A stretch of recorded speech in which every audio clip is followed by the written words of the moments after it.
Savez-vous qu'il est possible de cuisiner avec la spiruline? Plus tôt cet été, je répondais à plusieurs questions sur cette algue aux multiples vertus. Premièrement, est-ce un produit à réelle valeur ajoutée? Combien faut-il en prendre? Y a-t-il des contre-indications? Peut-on cuisiner avec? Est-ce que ça a une odeur et un goût de poisson considérant qu'il s'agit d'une algue? Alors, tout en cuisinant deux délicieuses recettes, je vais vous faire un bref rappel de ces différentes informations-là, puis j'ajouterai quelques infos pertinentes. On commence par des boules d'énergie. En fait, il faut savoir que la spiruline, c'est une algue qui contient des protéines hautement digestibles, du fer, des vitamines, des antioxydants. Avant d'en consommer, assurez-vous quand même d'en parler à votre médecin ou votre pharmacien pour connaître les potentielles contre-indications. Habituellement, les gens hésitent à aller vers la spiruline à cause de son odeur et de son goût de poisson. Mais quand on parle de celle de Landart, il en est tout autre. En effet, la façon de cultiver l'algue chez Landart en s'assurant d'être dans une eau pure, naturellement alcaline, tout l'environnement finalement est protégé pour que la croissance de l'algue se fasse de façon très naturelle et aussi très contrôlée.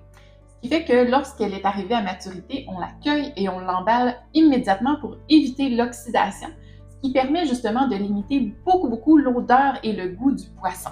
En fait, les amateurs de spiruline vont tous être d'accord avec ce point. Celle de Landart se démarque énormément sur ce point, ce qui nous permet de l'intégrer dans des recettes. Alors, pour ces boules d'énergie, on a besoin d'une tasse d'avoine. On va ajouter avec ça quinoa soufflé, un quart de tasse de noix de coco pour un petit peu de texture. On va ajouter également du sirop d'érable. Alors, on parle d'un quart de tasse, vous pourriez en mettre un petit peu moins si vous aimez ça un peu moins sucré. On aime le sirop d'érable comme agent sucrant grâce à ses polyphénols. Et finalement, pour un agent de liaison à travers tout ça, on va mettre un beurre d'arachide. Si vous avez des allergies ou des sensibilités à l'arachide à la maison, vous pouvez y aller pour un beurre d'amande ou bien un beurre de soya, si vous voulez être certain d'aller chercher un agent liant qui n'a vraiment aucune trace d'allergène du côté des noix et graines. À ça, eh bien, on va ajouter 2 cuillères à soupe de graines de chanvre hyper fibreuses, protéinées également. Donc, 1 cuillère à soupe, 2 cuillères à soupe, et c'est là qu'on ajoute également notre cuillère à soupe de spiruline. Vous allez voir, ça va faire des belles boules de couleur verte. Donc, on mélange le tout.